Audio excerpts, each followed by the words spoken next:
स्वागत है आपका बंगलो इंजीनियर्स में। आज की इस वीडियो में हम लोग पढ़ने वाले हैं परमानेंट वे।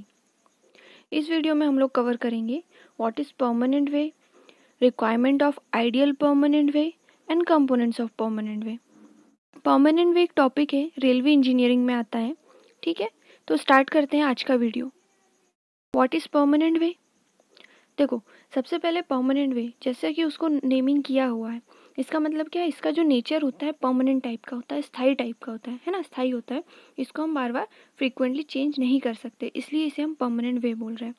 अब परमानेंट वे हो गया टेक्निकल लैंग्वेज में। हमारी जो जनरल लैंग्वेज होती है उसमें हम इसे रेलवे ट्रैक बोलते हैं, और जो कि सभी ने सुना होगा। ठीक है, तो रेलवे ट्रैक होता क्या है एक्चुअली में? रेलवे ट्रैक एक ऐसा ट्रैक है जो कि मिलकर बना होता है rails, sleepers, ballast and subgrade के साथ। अब हमने अलग से रेलवे ट्रैक क्यों बनाया हुआ है?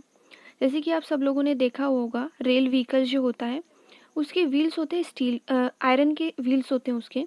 नॉर्मल यदि रोड पे हम उसको चलाएंगे तो हमारा रोड डैमेज हो जाएगा और वो व्हील जो है वो उस पर मूव भी नहीं कर पाएंगे। इसलिए अलग से हमें रेलवे ट्रैक बनाने की ज़रूरत पड़ी। ठीक है, तो रेलवे ट्रैक में क्या होती है, जो रेल्स होती हैं उसके ऊपर जो व्हील्स होते हैं ट्रेन के, वो रोल आउट करते हैं। ठीक है, इसलिए इसे हम रेलवे ट्रैक बोलते हैं, क्योंकि इस पर्टिकुलर जो ट्रैक है इस पे सिर्फ रेल व्हीकल्स ही मूव कर सकते हैं। वो रेलवे व्हीकल का ही यूज़ किया जाता है क्योंकि ये बहुत ही ज़्यादा फ्रीक्वेंटली होता है, इसकी स्पीड बहुत तेज़ होती है। ठीक है, और इसका अप्रोच भी बहुत होता है। तो देखा जाए तो जो रेलवे ट्रैक का पूरा नेटवर्क है वो बहुत बड़ा होता है रेलवे का। ठीक है, देन इससे हम इजीली एक प्लेस से दूसरी प्लेस पे हमारे गुड्स को हम ट्रांसफ़र कर सकते हैं। इन साथ ही साथ लार्ज नंबर में जो होते हैं पैसेंजर्स भी इसके साथ मूव कर सकते हैं, एज़ कम्पेयर टू जैसे कि हम देखें रोड व्हीकल्स जो होते हैं, रोडवे होता है। ठीक है, रोडवे में जो हमारे व्हीकल्स होते हैं उसकी भी लिमिटेशंस हो जाती हैं। ठीक है, जैसे 2 व्हीलर्स होते हैं, 4 व्हीलर्स होते हैं, बसेस होती है, ट्रक होती है, उनमें भी जो पैसेंजर्स की कुछ लिमिट्स होती हैं। ठीक है, देन यदि हम देखें वाटरवे के थ्रू यदि जाएँ तो जैसे शिप्स वगैरह होती है, उनकी भी लिमिटेशंस आ जाती हैं। एरोप्लेन्स एरोप्लेन्स जो कि एयर में जो होते फ्लाई करते हैं तो उसकी भी लोड की लिमिटेशंस हो जाती है, तो नंबर ऑफ़ पैसेंजर्स वहाँ पे भी लिमिटेड होंगे। बट रेलवे ट्रैक, यदि हम रेलवे ट्रैक को देखें तो यहाँ पे नंबर ऑफ़ बोगीज़ होती है उसमें, और पर बोगी की कुछ कैपेसिटी होती है। उस हिसाब से एक टाइम पे हम number of passengers like 1000+ passengers को हम एक साथ मूव करा सकते हैं। इस वजह से हमने जो है रेलवे ट्रैक का स्टार्ट किया, रेलवे व्हीकल्स शुरू हुए हमारे यहाँ, क्योंकि हमें लार्ज नंबर में पैसेंजर्स एंड गुड्स को ट्रांसफ़र करना था। जैसे कि हिस्ट्री में देखा होगा आपने कि सबसे पहले जो रेलवे ट्रैक है वो मुंबई से ठाणे के बीच में चला था 1853 में। ठीक है, अब स्टार्टिंग में जब हमारे यहाँ पे ब्रिटिशियंस थे, उन्होंने गुड्स को यहाँ से वहाँ ट्रांसफ़र करने के लिए रेलवे ट्रैक को स्टार्ट किया था। बट अब हम फ्रीक्वेंटली रेलवे ट्रैक का हम भी यूज़ कर रहे हैं। देन रेलवे ट्रैक की इम्पोर्टेंस तो हमें पता चल गई। ठीक है, क्योंकि रेलवे व्हीकल्स लार्जली यूज़ किया जाता है ट्रांसफ़र करने के लिए गुड्स एंड पैसेंजर्स को, तो ये इम्पॉर्टेंट है। अब इतने लार्ज नंबर में हम ट्रांसफ़र करते हैं पैसेंजर्स और गुड्स को, तो उसकी कुछ रिक्वायरमेंट भी होनी चाहिए। रेलवे ट्रैक की आइडियल रिक्वायरमेंट्स क्या होनी चाहिए, इस स्लाइड में हम लोग देखेंगे। ठीक है, तो सबसे पहले हमने देखा कि जो रेलवे ट्रैक है वो मिलकर बना होता है rail, sleeper, ballast and subgrade के साथ। ठीक है, इनका कंपोजिशन होता है। तो रिक्वायरमेंट में क्या होगा कि जो हमारी रेल्स हैं वो प्रॉपर यूनिफॉर्म में होनी चाहिए, यूनिफॉर्म रेल्स होनी चाहिए। ठीक है, देन उनके बीच की जो डिस्टेंस है जिसे हम गेज बोल रहे हैं वो भी यूनिफॉर्म एंड करेक्ट होना चाहिए। क्यों? क्योंकि जो रेल्स रहते हैं उसके उनके बीच का जो डिस्टेंस है गेज, वो फिक्स होना चाहिए।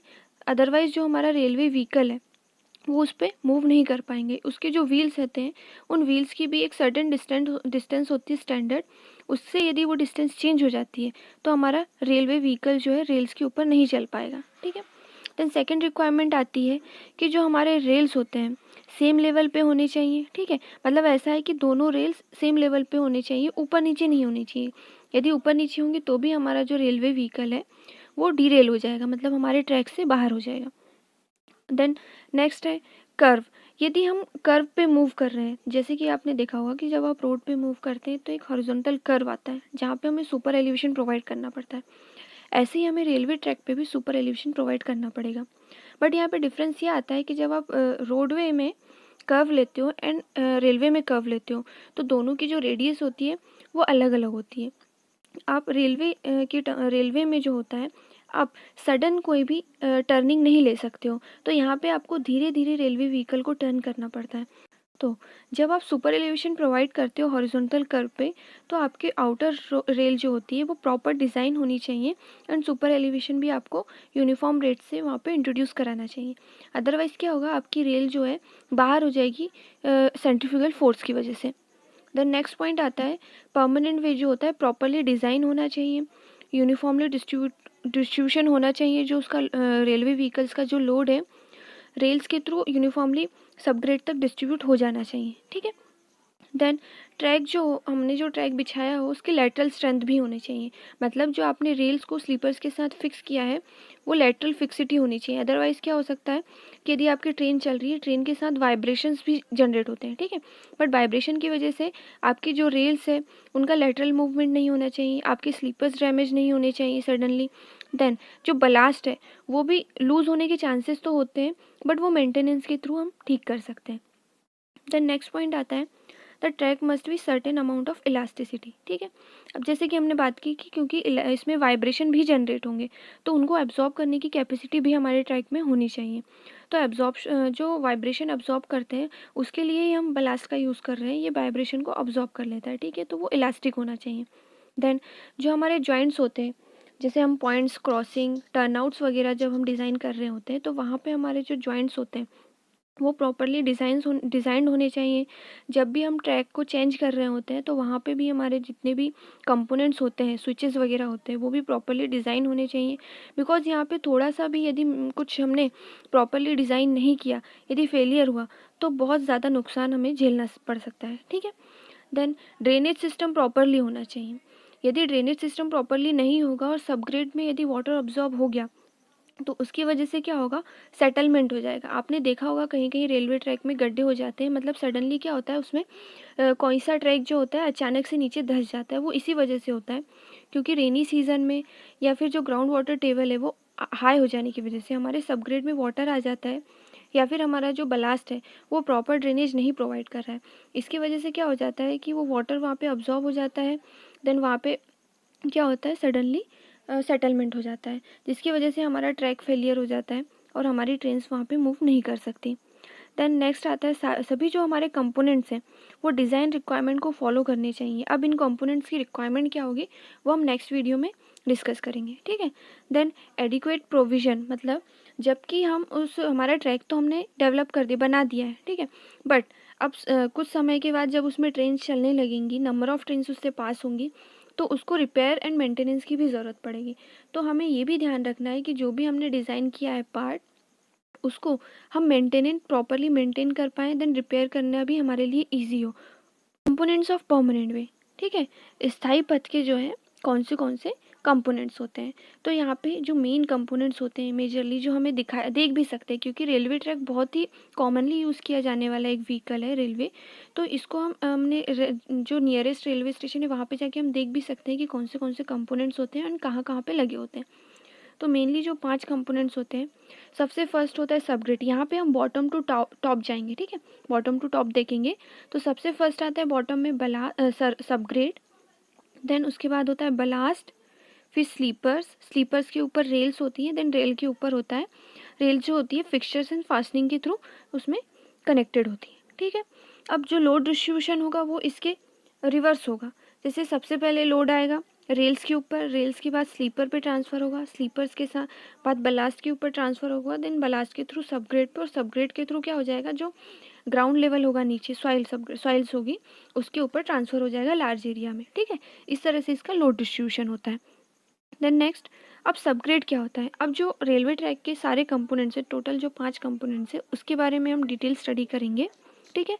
तो आज की वीडियो में हम सिर्फ सबग्रेड के बारे में देखेंगे, देन नेक्स्ट जो हमारा वीडियो होगा वो फर्दर दूसरे कंपोनेंट्स को डिस्क्राइब करेगा, ठीक है। तो सबग्रेड क्या होता है, सबग्रेड एक ऐसा हमारा फॉर्मेशन, इसको हम फॉर्मेशन भी बोलते हैं, जो हमारा रेलवे ट्रैक होता है उसमें सबसे बॉटम का जो पोर्शन होता है जो हमें डिज़ाइन या कंस्ट्रक्ट करना पड़ता है उसे हम सबग्रेड बोलते हैं। सबग्रेड जनरली ऐसा होता है कि जहाँ पे भी हमारा ट्रैक हम प्लान करने वाले हैं, मतलब डिज़ाइन करने वाले हैं, वहाँ पे जो अवेलेबल सॉइल होगी उसकी बियरिंग कैपेसिटी हम चेक करते हैं। यदि वो बियरिंग कैपेसिटी हमारे लोड को सेटिस्फाई कर रही है, जो हमारा लोड आने वाला है उसके लिए उसकी बियरिंग कैपेसिटी सफिशिएंट है तो ठीक है, अदरवाइज़ क्या करना पड़ेगा, हमें कहीं और से उस रिक्वायर्ड बियरिंग कैपेसिटी का मटेरियल ला के वहाँ पे पोर करना पड़ेगा। ठीक है, तो एक तरह से हमारी जो सॉइल होती है वहाँ पे अवेलेबल, या तो हम उसी को यूज़ करते हैं या हम उसमें एक्स्ट्रा कुछ एडमिक्सचर्स वगैरह मिला के उसको वो बियरिंग कैपेसिटी प्रोवाइड करते हैं। ठीक है, जैसे कि आपने देखा हम जब रोड का कंस्ट्रक्शन भी करते हैं, पेमेंट का कंस्ट्रक्शन भी करते हैं, तो उसमें भी हम नीचे एक सॉइल ला के डालते हैं, जैसे येलो सॉइल्स होती हैं। ठीक है, इस टाइप की, जिससे कि हम एक फॉर्मेशन लेवल तैयार करते हैं। ये एक तरह से इसलिए भी हम डालते हैं ताकि जो हमारा रेलवे ट्रैक है उसको हम प्रॉपर ग्रेडियंट प्रोवाइड कर सकें। ठीक है, मतलब ग्राउंड लेवल से जब हमें ऊपर उठाना होता है किसी रोड को, ठीक है, इम्पैक्टमेंट देना होता है, तब भी हम सबग्रेड का यूज़ करते हैं। देन उसको हम फॉर्मेशन लेवल बोलते हैं टेक्निकल लैंग्वेज में।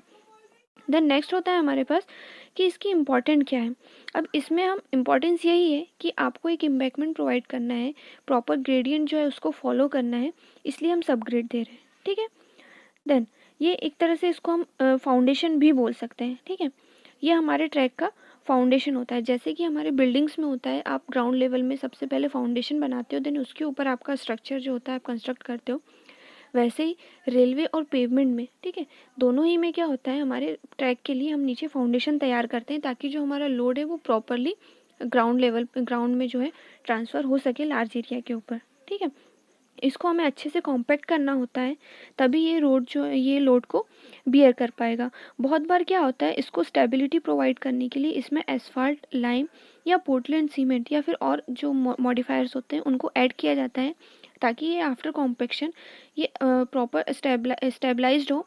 हमारा जो लोड जब ट्रांसफ़र हो तो ये ग्रेन जो हो इसकी लूज़ ना हो या फिर इसका सडन सेटलमेंट ना हो। इस वजह से हम इसमें क्या होता है, स्टेबलाइजेशन एजेंट्स भी मिलाते हैं। देन नेक्स्ट होता है प्रिपरेशन ऑफ सबग्रिड। अब इसका प्रिपरेशन कैसे करेंगे हम, तो सबसे पहले जो हमारा अलाइनमेंट होता है, जहाँ पे हमें रेलवे ट्रैक बनाना है, वो हम अलाइनमेंट डाल देते हैं, वहाँ का सेंटर लाइन रेलवे ट्रैक का डाल देते हैं। देन उसके अकॉर्डिंग ही हम उस वहाँ पे कंस्ट्रक्शन स्टार्ट करते हैं। तो सबसे पहले जो हमारा ग्राउंड लेवल अवेलेबल है वहाँ पे, उसको हम डिग करके उस पर जो भी वेजिटेशंस वगैरह हो उनको क्लीन करेंगे। देन वहाँ की जो सॉइल है उसको चेक करेंगे, अगर उसकी बियरिंग कैपेसिटी कम है, हमें दूसरा मटेरियल ला के डालना है, तो हम कहीं और से उस बियरिंग कैपेसिटी का सराउंडिंग में जो भी अवेलेबल होगा वो ला के डाल देंगे। और यदि अवेलेबल नहीं है तो वहाँ पे जो सॉइल अवेलेबल है उसी में हम कुछ एजेंट्स मिला के, मॉडिफायर्स मिला के उसको हम वो स्ट्रेंथ प्रोवाइड करेंगे। देन वहाँ पे उसका फॉर्मेशन जो है तैयार कर देंगे। ठीक है, तो साइड में जो हमने डायग्राम दिया हुआ है उसमें सबसे बॉटम में पहले तो ये अनड्यूलेटेड हमारा एक ग्राउंड सरफेस है, क्योंकि इतना बड़ा हमारा ग्राउंड सरफेस है, हम कटिंग और फिलिंग का प्रोसेस भी यहाँ पे कर सकते हैं। बट ऑप्शन बहुत सारे होते हैं, आपको यदि आपका कंस्ट्रक्शन इकोनॉमिक बनाना है तो उस हिसाब से आपको मूव करना पड़ेगा। अब यहाँ पे जो ग्राउंड दिया है एंडुलेटेड, इसको आप कट करके आप लेवल कर सकते थे। देन बट हमें क्या करना है, एक ग्रेडियंट भी प्रोवाइड करना है, इस वजह से हमने यहाँ पे फॉर्मेशन लेवल पहले तैयार किया है। देखिए जैसे इस डायग्राम में लिखा हुआ है subgrade soil containing excessive moisture content. ठीक है, मतलब यहाँ पे जो हमने प्रोवाइड किया है सबग्रेड सॉइल, इसको हम फॉर्मेशन लेवल बोल रहे हैं। ठीक है, इसके ऊपर हमने सेकंड जो है एक बेड तैयार किया है। ठीक है, और देन उसके ऊपर हमारे पास बलास्ट आता है, छोटे छोटे बलास्ट का मतलब क्या है, इसमें हम ग्रेबल्स यूज़ करते हैं या फिर हमारे जो एग्रीगेट्स होते हैं, गिट्टी वगैरह होती है, इस तरह का मटेरियल हम ग्रेनुलर मटेरियल हम बलास्ट के लिए यूज़ करते हैं। उसके ऊपर हमारा स्लीपर रखा हुआ है और स्लीपर के ऊपर हमारे रेल्स रखे हुए हैं। ठीक है, तो इस तरह से एक हमारा क्रॉस सेक्शन होता है रेलवे ट्रैक का। ओके, अब आज की वीडियो में हम यही सबग्रेड तक ही देखेंगे। देन नेक्स्ट वीडियो में हम लोग अदर जो कंपोनेंट्स होते हैं, जैसे बलास्ट हो गया, स्लीपर्स हो गया, रेल्स हो गया, फास्टनर्स एंड फिक्सिंग्स हो गई, ये सारी चीज़ें हम नेक्स्ट वीडियो में डिस्कस करेंगे। डाउट क्लेरिफिकेशन के लिए आपको अपना क्वेश्चन हमारे चैट बॉक्स में नीचे डाल सकते हैं। ठीक है, और यहाँ पे हमारे एक टेलीग्राम ग्रुप का जो है लिंक भी दिया हुआ है। यदि आपको नोट्स या वीडियोस के पीपीटीज चाहिए हो तो आप उस टेलीग्राम ग्रुप को ज्वाइन करके वहाँ से सारे नोट्स, पीपीटीज, जितना भी स्टडी मटेरियल है वो डाउनलोड कर सकते हैं। Thank you.